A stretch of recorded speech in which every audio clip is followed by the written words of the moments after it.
There's just nothing like a 1200 line image with a 300 Hz start tone. Interested in radio communication and software-defined radio? Be sure to subscribe and hit the bell icon so you don't miss any future content. Today on Signals Everywhere, we'll be showing you how to decode an HF WEFAX transmission using an HF-capable software-defined radio, along with the Fldigi software for decoding, and a little bit of virtual cable in the middle to fill things in for us. So don't go anywhere. We're going to get started right now.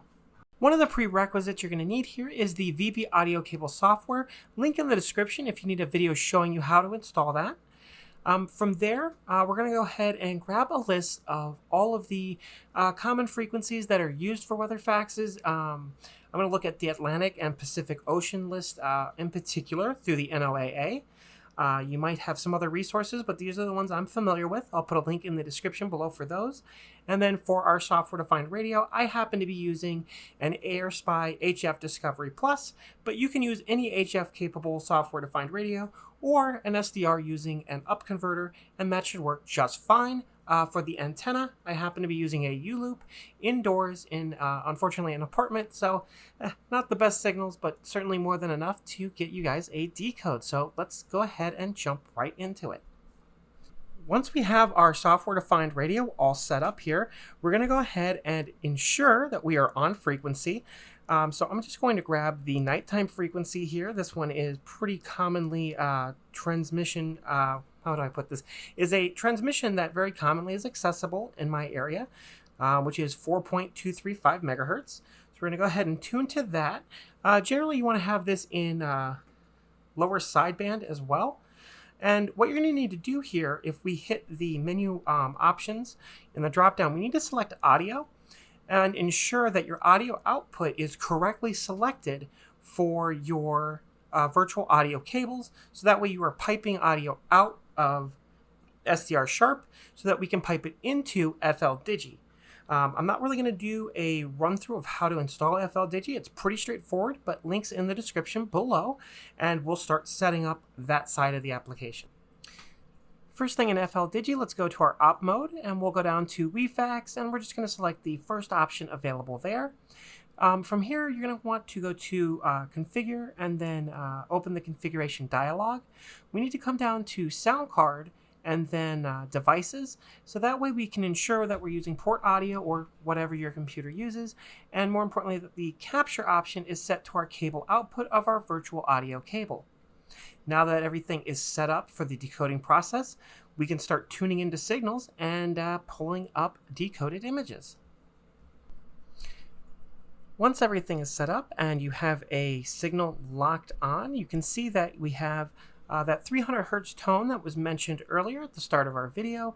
And once that start tone plays, you'll see that data will begin to flow into this transmission.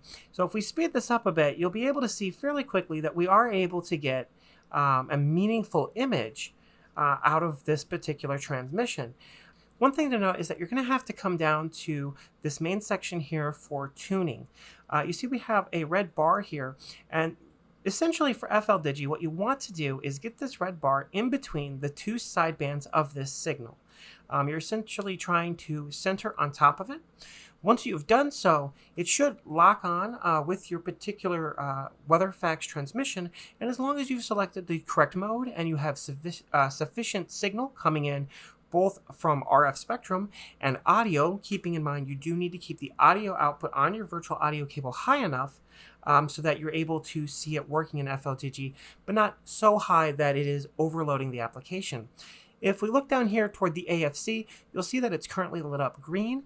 If this particular icon is lit up red, then you know that you are overdriving the audio of the particular transmission you are feeding the application, and it's essentially distorting. So what you'll need to do is just come back on your audio level a little bit from your software-defined radio application, such as SDR Sharp, and that will help you get that AFC level back down into the green.